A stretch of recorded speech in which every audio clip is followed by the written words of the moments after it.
Each idea, Krzysztof argues, can be unlocked in terms of a reflection of time. So let us first turn to nihilism. The argument, I had a lot of long arguments about nihilism with Krzysztof. I'll be as balanced as I can. This is very much what I'm trying to articulate is the way I think Krzysztof understood nihilism. So bear with me. So the argument is that nihilism is possible only on the basis of our interest in time, or the passage of time, taking on a characteristic form. But fundamentally, the problem of time has to do with the meaning of the passage of things, events and experiences of life itself into the past. The meaning of the passing of things, in other words, hinges on how we understand the difference between the past and the future, between what was and what will be. One response to the question of the meaning of time's passing is that the passage of time is a process thanks to which things become manifest as having a certain definite unity of meaning. Time's passage thus allows for understanding, for seeing, because time is the horizon at which anything understood, anything seen, first becomes established. Thus the passing of the moment is not a mere loss, but the basic form of a process of determination. Things become determined through time. In this way, the passage of time provides for a constant addition and subtraction of content to a given unity of meaning. And the result is that time is always a process that yields a net gain of unity, of some kind of coherence that belongs to things. It is important to emphasize that this way of thinking about the meaning of time is not just one possible interpretation among others. It is one to which we are fundamentally committed to the extent that we live the way that we do, namely in a world in which we are trying to understand what we do and are and how things are put together. It's because the passage of time is also the process of the determination of meaning that we understand things at all, why flowers need the sun to bloom, why it is so important to make arrangements today for what might happen tomorrow. This is how time also belongs to concepts. Concepts articulate what we have come to see. They also project a given order into the space of the promise of its completion. Concepts make sense only if there is continuity between what we have come to see in the past and the promised order of its completion or the future. Insofar as this is a continuity that we are always already committed to, concepts are not optional. They are essential to a life committed to continuity, committed to the stability of a whole that emerges in the course of time, the whole that we ourselves are, as lives unfold in a common world. More, this commitment to the continuity of time also determines the kind of whole that the world is. Something like a world, a context in which we act, finding our orientation among things experienced, pursued, hoped for, and lost. Something like that is at all possible, only given the potential for time to make being manifest as a unity, or as something that endures. Or at least that it endures to some extent, that it is true to some measure. For the form of time at issue here is also a posture, an orientation, one that takes the measure in things, seeks to cleave close to the sense in which an order is something that can be encountered in the world. This commitment, one could say, is self-perpetuating. That unity rises at all in time has the effect of pulling us into life, even into the past. Time in this way makes possible our experiences of the familiar, likewise our capacity to explore and to be open to new experiences, even our relationship to our very selves. It also makes us vulnerable. We become dependent upon the experience of an emerging order of things in time, upon being able to judge whether things are turning out well or badly. We become dependent on the world conforming to its promise of inner meaning. The world, we want to say, just is this promise. Life in this way fastens to itself, holds on to itself, refuses at its core to let go of this hope. It will only let go when it is forced to. And when this happens, to echo an almost constant refrain in Krzysztof's book, it hurts. That time allows for the promise of unity, at least to some measure. That time allows for the promise of a world in which things occur in conformity with measures, articulated through the understanding of its concepts. Means that time also pulls out the possibility of taking stock of the world as a whole. The meaning of time I have been describing puts us in the position of measuring everything against this promised standard of unity.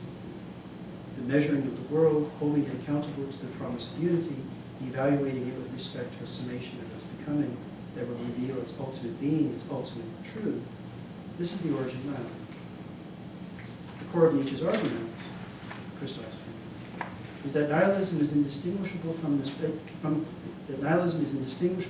evaluation of the whole, where such an evaluation of the whole can only be nihilism.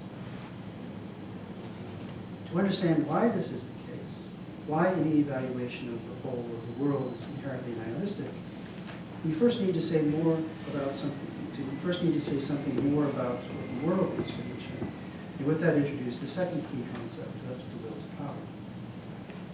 The world is not, Nietzsche argues, a spectacle that emerges for the benefit of the pure seeing, a mere witnessing of what appears.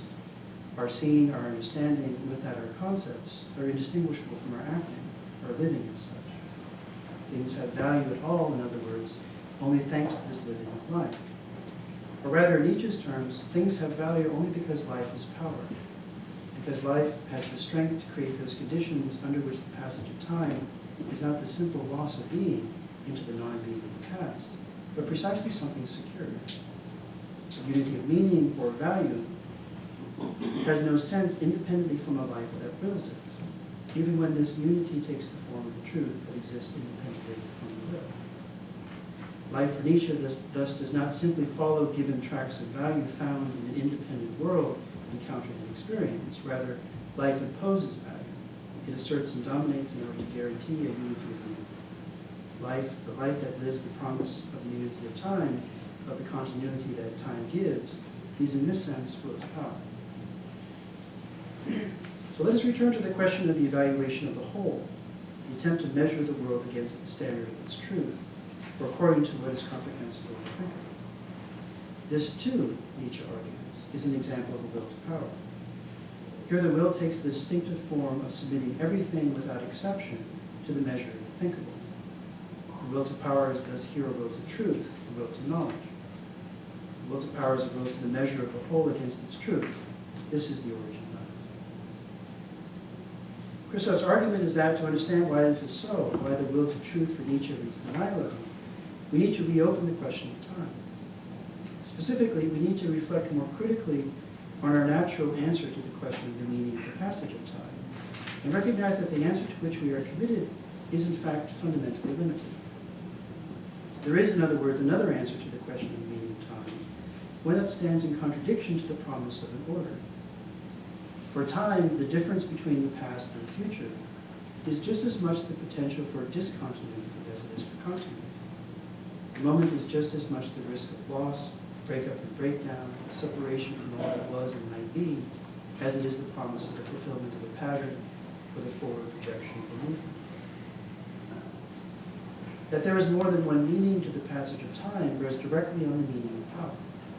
The will to power, the force of life, is in its very willing just as much the risk of tearing the moment away from the past into something fundamentally unknown, fundamentally unanticipated, as it is the strength to secure and affirm. There are thus two sides to the will to power, both of which become illuminated in the paradox of time. The will to power as the force of life is the origin of the creative shaping of life into an enduring form, an enduring world of value, the force that stamps being on becoming, as Nietzsche expresses it in his Technophos. But this force is at the same time something that puts all being at risk, in which at every moment inserts itself as a party of pure becoming, of a pure rupture with the order of time. Which is why concepts are stupid, as Krzysztof was fond of reading. They have meaning at all only thanks to the force of the life that lives them for its own. Concepts faithfully mark out the forms and patterns of what has been accomplished, from the highest to the lowest, the most fundamental to the most trivial, but they retain their sense, they endure, only to the extent that life imposes a continuity on itself, only to the extent that its force secures a tomorrow that stands in a meaningful relation to today, just as today does with yesterday. Yet the same will to power, upon which concepts depend, also engages at every moment the possibility of a disruption of something, something to which concepts can only stand in a passive relation.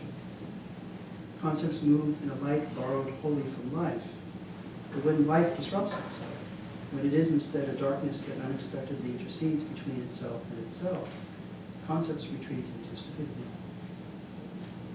If time is more than the unfolding of the event of meaning, the force of life always risks an explosion that tears the moment away from the past and the future, rendering all concepts meaningless.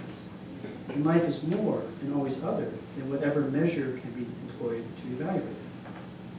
Any such measure, in other words, is ultimately something that resists life, to the extent that it runs contrary to the essential discontinuity of life with the world of solid meanings.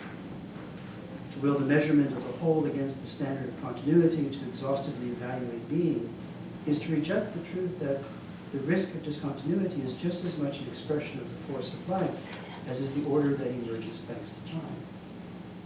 Life only has force, this is only able to value, if it is also the assumption of such a risk, thus willing beyond the measure.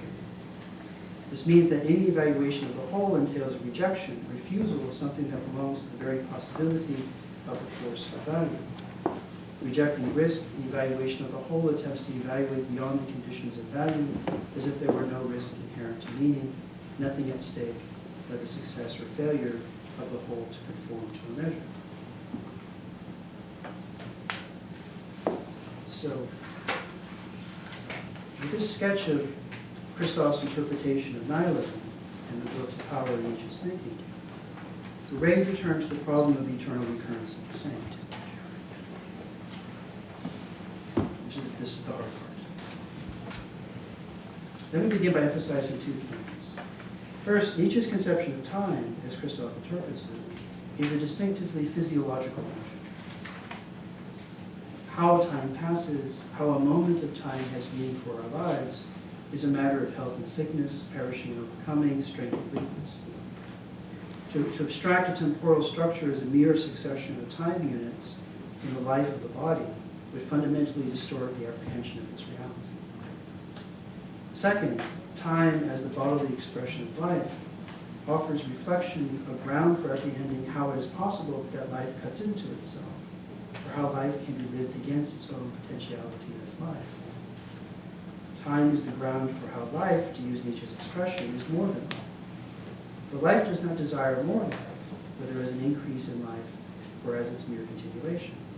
This lies at the heart of Nietzsche's rejection of Darwin. Life does not love life, life loves power.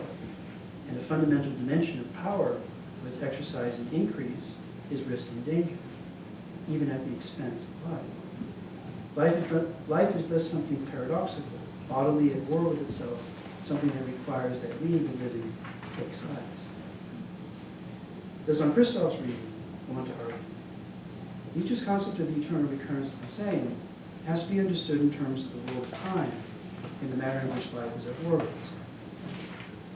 Krzysztof pursues this idea through an interpretation of one of the central texts in Nietzsche's works for any interpretation of the eternal recurrence of the same, in the beginning of Part 3 of Thus Spoke Zarathustra. The concept is introduced in a dramatic context when that Krzysztof argues is essential to its being understood. So let's begin by outlining some of the basic dramatic scenes. So in Part 3, we meet a Zarathustra who has changed a great deal from the prophet-like figure in the prologue, coming down from the mountains and proclaiming the coming of the Übermensch in the town square.